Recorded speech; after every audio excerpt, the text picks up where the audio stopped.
it's quite difficult to have one size fitting all. That's why, in my experience now in the regional office, that's why when we try to find just a provider to cover, because my REMI today covers more than 10 countries. It ranges from very advanced place like Singapore to probably a place that's probably 10 or 20 decades behind, like Laos, Sri Lanka. Right. Yes. So yeah, a firm itself, cannot be good in every area and in every market, that's for sure. But if we have to, and sometimes we do have to carve our specific market and just to give it to the local provider, which probably is not known at all outside the country, but is actually the only one that can do the local market. I see, yeah. Simply because I have experience in Sri Lanka and Laos, and I can tell you, even the Big Four, they have to bring the people actually from outside Laos, from Thailand, or from Vietnam to do even audit in Laos. So yeah. Okay, they don't have to reach, yeah. So you find local, very local partners to work with. And sometimes that may not even exist in certain markets. It depends on which market. Okay. Yeah. Or individuals then. Yeah. Individual. And that was really the case, that sometimes we go for the individual and find out where they are, which firm where they are, instead of finding the firm. I see, yeah.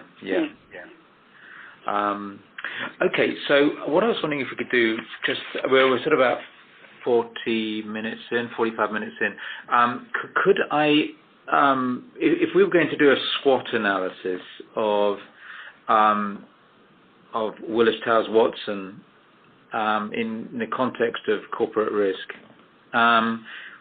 would you be able to give a bit of guidance on what you would put in for the strengths, weaknesses, and opportunities, threats?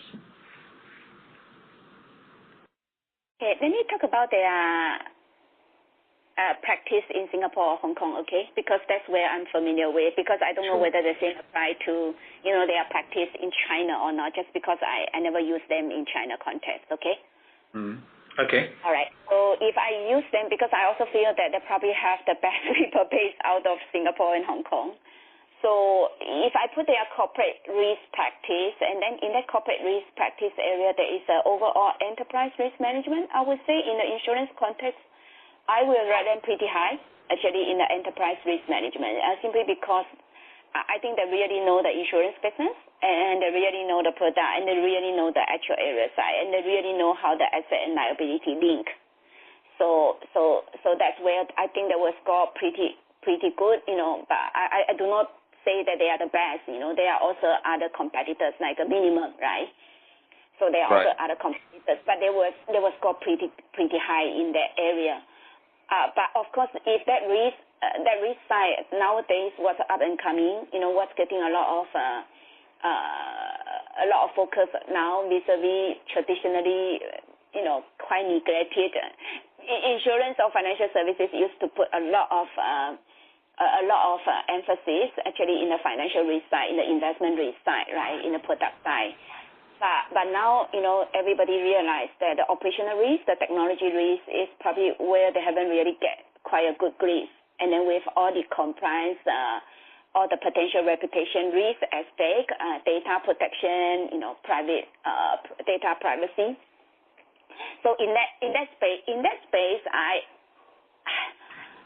I would say in all my past experience with Towers Watson, I would not necessarily see them as ranking very top, because I still feel that in that cybersecurity technology risk overall, and how this risk, especially is perhaps further amplified in the InsurTech space, in the API, when you open up, to link up with the whole world. That space perhaps the best expertise comes from the technology company instead of traditional actuarial risk management advisory players like Towers Watson or Minima.